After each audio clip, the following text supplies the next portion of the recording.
Olá, eu sou Marcelo Sherpa, mais uma aula aqui. Hoje eu vou falar sobre empresa e a relação empregado-empresa, né? Ou seja, chefes em geral. Geralmente as pessoas que fazem meus cursos já são pessoas que se libertaram, vamos chamar assim, das situações empresa, né? Empregado-empresa. E ainda assim também tem alguns curiosos, algumas pessoas que se encaixam aí nesses cursos, talvez seja seu caso, não sei, onde isso está para acontecer, é um desejo, mas isso não está ainda definido.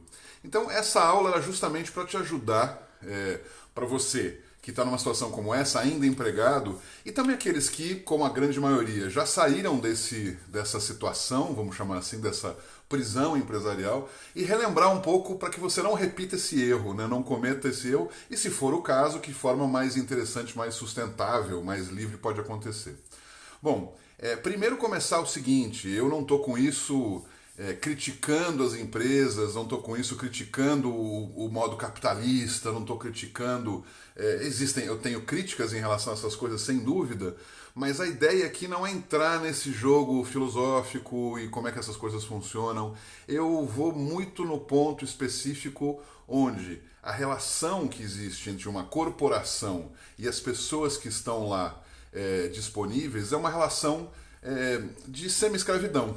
Digo isso rindo, porque para a gente entender e não ficar com pruridos de dizer que isso era diferente ou que isso não é assim. É assim, e eu vou explicar rapidamente para você vai entender de uma forma muito tranquila por que eu digo que é assim? A gente associa geralmente a escravidão com aquelas imagens que a gente vê na história, né, como aquelas pessoas que eram chicoteadas e que eram acorrentadas, enfim. Aquilo é de fato uma das coisas mais horrorosas da civilização e que não faz o menor sentido. Só que reforçando, para além disso, ou seja, não necessariamente a escravidão é somente essa parte. Ela é mais ampliada ainda. Ou seja, houve na história da civilização, e ainda há, infelizmente, situações de escravidão onde não exista necessariamente essa tortura, esse castigo físico, porque acaba sendo, de uma forma ou de outra, uma relação combinada entre as partes. De novo, e repito, não a escravidão que a gente convencionou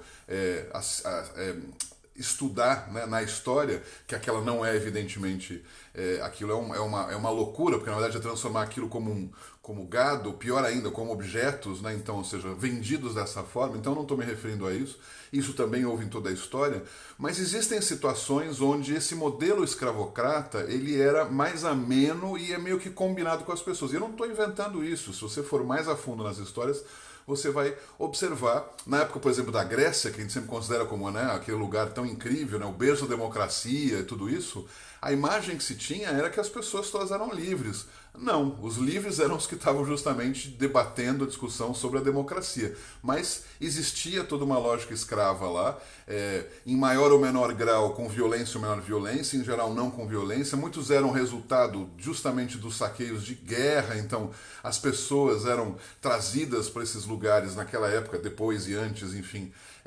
Mas era uma espécie de acordo, né? Ou seja, concordavam, parece como se a vida fosse isso. Não, então eu não quero ter guerra, porque se eu tiver, vão invadir, talvez me levem como escravo para a terra deles. Era um pouco isso que acontecia.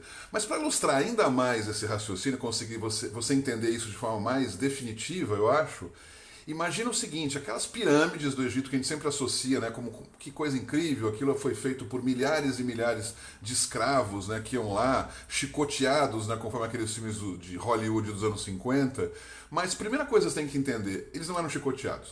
Ou seja, aquela ideia de construir aquelas pirâmides eram sim considerados como escravos, a nomenclatura, né, traduzida se fala sobre escravos, mas era, como eu falei, escravos combinados, ou seja, em troca de construir aquela pirâmide, que não fazia muito sentido para muitos deles, eles receberiam comida e hospedagem, né, lugar onde dormir. Não era um hotel 5 estrelas, evidentemente, mas efetivamente eles tinham talvez mais do que teriam nas suas próprias vidas anteriores, o que eles faziam antes de ir lá para as pirâmides. Talvez nômades que ainda estavam se transformando em sedentários, em trabalhando com a agricultura, mas mesmo com a agricultura tinham problemas porque, ou pela seca, ou pelo que é que fosse, a safra daqueles anos era ruim, então eles diziam, ok, para me garantir vivo, poder comer, poder sobreviver, eu topo, né, ir lá para a construção daquelas pirâmides e tal. Então, É mais complexo do que isso, mas você tentar imaginar essa cena simbólica é importante para você descobrir por que eu digo que hoje em dia o que existe é uma lógica um pouco escrava também, né? Ou seja, em troca de comida, em troca de hospedagem, em troca de pagar a escola das crianças, o plano de saúde, eu me sujeito à construção de uma pirâmide simbólica, que pode ser uma empresa pequena, uma empresa grande, mas enfim, que simbolicamente é algo externo a mim e que eu topo, concordo, então, ser escravo, a gente não usa esse termo, mas para a gente ser então funcionário, empregado, talento humano, aí ficam colocando palavrinhas mais simpáticas para dizer o que de fato a gente faz, que é uma troca, um escambo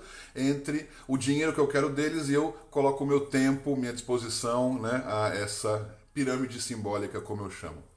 Bom, feita essa introdução para você entender esse cenário, né, eu volto a dizer que não que eu tenha percebido isso de cara, porque, ou seja, eu fiquei vários anos trabalhando em multinacionais, em empresas que eu mesmo construí, e construí então pirâmides, mini pirâmides, que eu convencia funcionários a trabalhar para mim, cheguei a ter empresa com 60 funcionários, enfim. Mas então eu não tinha essa clareza, né? Passei a ter de uns vários anos para cá, mas o que sim era importante, que eu sempre batia nessa tecla, me incomodava um pouco, era o raciocínio de que mesmo quando eu era funcionário ou quando eu era empregador, eu achava complicado para mim, em especial para mim, eu via que outras pessoas não tinham tanto esse problema, mas era muito complicado para mim essa venda das minhas horas, de que eu tivesse que objetivamente trabalhar de 9 a 6, de que todo mundo tinha que de 9 a 6 trabalhar, um pouco antes, um pouco depois, que todo mundo, meio-dia e meia, tinha que almoçar, então aquela fila enorme dos quilos nas regiões ou nos lugares onde eu trabalhava, que todo mundo tinha que sair às 6, 6 e meia, então por isso tinha aquele trânsito horrível. Aquilo, mais do que essa ideia de escravo ou de pirâmide, aquilo me incomodava muito. Eu tentava criar outros mecanismos. Eu, por exemplo, lembro que comecei a trabalhar até às 8 da noite, porque aí não tinha o problema do trânsito. Só que era pior, ou seja, eu ampliava meu período de escravo para me livrar do trânsito, mas no final das contas saí com um pouco mais de tranquilidade, mas ficava lá. E que no final, ao ficar até mais tarde, também minha produtividade durante o dia não era tão boa, porque eu falava, isso aqui eu faço mais tarde quando alguém ficar me ligando, quando eu estiver na hora do rush trabalhando. Eu evitava almoçar na hora que todo mundo almoçava, porque eu odiava aquelas filas, né? Todo mundo como gado almoçando no mesmo horário. Eu evitava comer no lugar que todo mundo almoçava, então eu acabava comendo muitas vezes nos barzinhos mais vagabundos, umas padarias que faziam umas feijoadas ruins, né? Muitas vezes eu via, tinha em volta de mim, tinha um monte de office boy, né, e coisa do tipo, porque tinha uma feijoada que para mim era boa, mas que eu via que também era uma forma, eu falava assim, não é que eu sou diferente, eu quero ser diferente. Eu não gostava muito dessa ideia de todo mundo fazer a mesma coisa. Não gostava de chegar no mesmo horário às 9, que todo mundo chegava aquele rush, tanto tentava chegar antes, muitas vezes chegava depois. Os chefes que eu tive que entendiam essa minha dinâmica, que viam que eu ficava até às 8, não se incomodavam tanto que eu chegasse às 10, por exemplo, e me livrava do processo todo.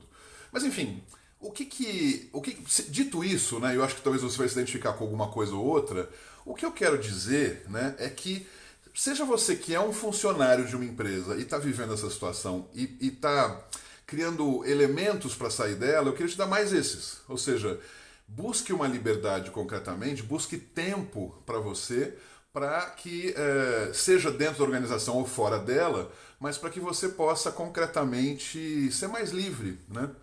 E eu não tenho como te dizer, você que continua trabalhando numa empresa, que você vai ser mais livre estando dentro dela. Você pode achar momentos livres.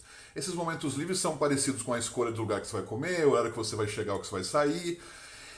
Isso são as partes mais tranquilas. Tem outras não tão boas, vamos dizer assim, não é que são boas também, mas elas não deixam de ser enganos, né? Você enganar teu chefe ou tua empresa, por exemplo, como muitos fazem, né? De fingir que está trabalhando, então é uma certa liberdade de tempo quando você está fazendo uma outra coisa, mas aí começa assim, por que eu tenho que fingir que eu estou trabalhando? Não seria muito melhor que eu pudesse não ter que fingir, estar em casa, não tendo que fazer nada, sendo mais produtivo? Então, são raras as empresas que têm essa ideia direto do trabalho pela produtividade, ou seja, de você receber pelo que você faz de fato e não pela hora que você vendeu ou alugou para alguém. Muitas fazem isso, propõem isso, mas na hora do vamos ver querem saber realmente o que aconteceu aí. O que é bom, né? Nós que estamos vendo esse momento meio pós-pandemia, né? O que aconteceu de interessante na pandemia, nesse home office massivo no mundo inteiro? Bom, muitas coisas. Primeira delas, as pessoas puderam, sem ter que fingir nada, definir que horas, a não ser que tinham que ser obrigadas a trabalhar de 9 às 6 porque o chefe estava lá, né, vendo a luzinha verde do teu WhatsApp ou coisa do gênero, mas você não tiveram que fingir nada em relação a isso, você poder ter uma liberdade, cuidar mais do teu filho, trabalhar de outros horários de forma mais intensiva, ou seja, saber que o que você fazia antes em 8 horas, agora você conseguiu fazer em 6 ou em 4, para você ter mais tempo livre para não fazer nada. Então, essa libertação que aconteceu a partir da pandemia, apesar disso ter a ver com um confinamento, gerou uma libertação muito interessante, que vai gerar efeitos sociológicos aí pelos próximos anos. Eu tenho certeza, já começam a sair artigos e informações sobre isso. Uma delas, por exemplo, é a grande renúncia, uma tradução que foi feita aí pelos jornalistas brasileiros, eu não lembro como é que era a palavra em inglês, o termo, mas que está acontecendo nos Estados Unidos, que logo após a pandemia, mais ou menos 4 milhões de pessoas decidiram concretamente não trabalhar mais, pedir demissão, né? Seria como uma grande demissão, a demissão em massa. Foram mais de 4 milhões de pessoas que fizeram isso. Não porque iam para outro lugar, mas assim, depois de 2 anos, né, basicamente, estando em casa, percebi a importância de estar com a minha família, com meus filhos, de ter meu tempo livre, ter minha liberdade. Abro mão desse emprego agora, já vou descobrir o que eu vou fazer depois, não sei ainda, mas eu não aguento mais ter essa vida de pegar o carro, ir para o trabalho e ficar lá. Então, esse é um movimento interessante, né, sociologicamente, né, vale a pena entender, imaginar que isso vai acontecer em grande escala cada vez mais. Então, é um sinal justamente que a gente busca a liberdade, que a gente busca nosso tempo, né, o tempo livre para nós mesmos, que, enfim, é tema deste curso, você sabe muito bem disso. Então, sobre essa questão das relações com empresas, são 2 pontos importantes que eu queria dizer. Você, como funcionário, como empregado, perceber que você deve buscar liberdade. Mas tem um segundo dado muito importante aí, que é pouco dito, que é, se você se livra de ser empregado, isso também de novo aconteceu comigo, ou seja, como eu falei, eu era empregado, eu tive uma empresa, montei uma empresa, eu tinha 60 funcionários. Depois eu fui trabalhar como diretor de uma fundação, que eram 300 funcionários, eu não era dono dessa empresa, mas 300 funcionários. Tudo aquilo também me incomodava. Por quê? Porque eu estava do outro lado da moeda. Ou seja, que sentido faz que eu busque liberdade ao preço da liberdade dos outros? Então, eu posso ser egoísta e dizer, tudo bem, dane-se, né? Eu quero mais ser livre mesmo, né? Mas não adianta. Tem um karma aí, tem um processo importante que você precisa entender, que não basta então você se libertar, mas você tem que promover como legal. Não estou nem dizendo no sentido filosófico nem nada, mas você tem que promover a liberdade do outro também porque ela te ajuda com a sua. Né?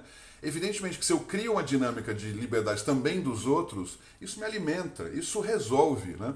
Depois dessa experiência nessa sequência, né? Tive empresa, depois fui diretor de uma empresa com 300 funcionários, depois fiz um sabático, depois me convidaram para uma outra experiência que era um grupo menor, e eu tinha 4, era um grupo de umas 20 pessoas, mas eu tinha 4 gerentes, né, abaixo de mim, que eu fiz uma proposta lá, quer dizer, vamos ser radicalmente focados na dinâmica de resultados. A gente vai ter uma reunião por semana e vocês têm esse espaço aqui de escritório para você usar, ou a casa de vocês, ou onde vocês quiserem usar.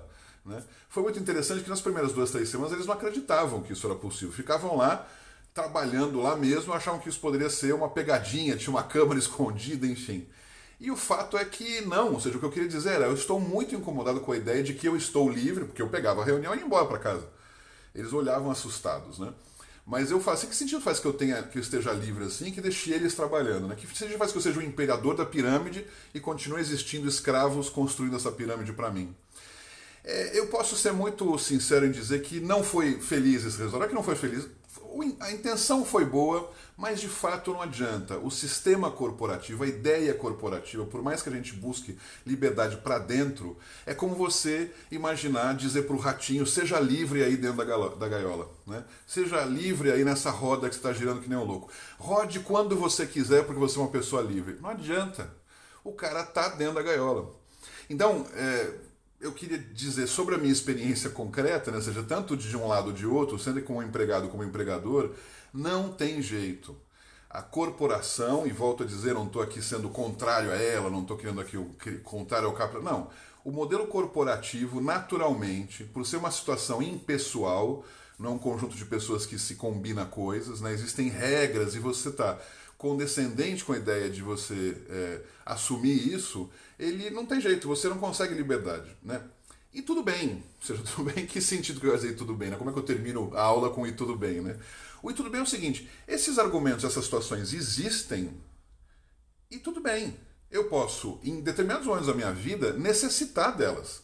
Aqueles caras lá, os escravos da pirâmide, eles, se não fosse a pirâmide, eles talvez morreriam de fome, talvez não conseguiriam pagar, ou comprar, ou ter comida para a família deles. Então, tudo bem que isso exista, mas a gente tem que entender que a nossa busca por liberdade é mais importante. E se eu tenho estrutura, capacidade de me organizar, esse curso é uma intenção de te ajudar a organizar aí, se eu tenho capacidade de organizar nesse processo, eu vou não precisar ter que ir para uma pirâmide dessas. Uber é um exemplo, né? Tem um amigo que, super tranquilo, empresário e tal, teve um período que ele ficou muito mal, dificuldades, foi antes da pandemia. Família, 2 filhos na escola privada. Foi pro Uber, passou lá, não sei se foi um ano e meio, né? Ou seja, ele fez objetivamente essa ideia de coloco à disposição o meu tempo, a minha capacidade para, em troca de dinheiro, fazer isso enquanto eu não reestruturo a minha vida. Então, tudo bem que essas coisas existam. A questão é, eu não preciso defendê-las, não preciso ser, eu acho que isso é o máximo, esse é um lugar de liberdade. Não é. Então, existe a liberdade que a gente almeja, existem situações de não liberdade que eu posso ter o privilégio de escolher se eu vou ou não, e tem outras pessoas que infelizmente não têm essa capacidade, né? Que aí são escravas stricto sensu, ou outras que não percebem que não têm, que são aquelas que se sujeitam a isso achando que não tem outra solução na vida, não tem outra opção na vida humana, na forma de viver. Finalizando, né, só para a gente entender também que eu não estou falando nem de coisas extremas como a pirâmide, nem na situação de você ser um rebelde que não quer trabalhar com a empresa. Vamos pensar na Revolução Industrial, que foi a grande revolução onde muita gente da área rural foi para as cidades, né, para justamente começar a trabalhar com as primeiras fábricas que existiam. Naquela época, elas tinham a área rural para trabalhar, algumas morrendo de fome, as outras não, enfim. E as fábricas com turnos de 16 horas, 14 horas, crianças trabalhando, uma loucura que foi aquilo. Hoje em dia é muito mais saudável essa gaiola que temos as empresas do que aquela gaiola lá de trás, né? Isso ok, é um dado. Mas o que eu queria dizer assim, que existe de uma forma ou de outra uma sensação meio que massificada, uma pessoa falando para outra que não existe outra solução. A gente tem que sair das nossas terras aqui e irmos para as fábricas, que é o futuro, lá eles pagam bem, eles nos dão salário. Mas são 16 horas, tudo bem. Ou seja, é uma ilusão criada pelo sistema e por nós mesmos, né, de que essas coisas funcionam. Por quê? Porque a gente abre mão da nossa liberdade, dos altos e baixos, das dificuldades que podem surgir, por uma pretensa segurança, apesar de ela ser um problema gravíssimo que a gente carregar as pedras das pirâmides ou trabalhar 16 horas na Revolução Industrial ou simplesmente trabalhar de 9 a 6 numa multinacional, porque sim, porque assim se diz que é a vida, quando não é. A vida não é isso. E eu espero que você entenda, seja porque você está saindo dessa vida, seja porque você já saiu dessa vida, mas por favor não repita o modelo dessa vida com pessoas abaixo de você. Tem mecanismos aqui nesse curso, nos outros módulos que a gente vai apresentar, eu vou te explicar melhor isso, ok? Até a próxima aula.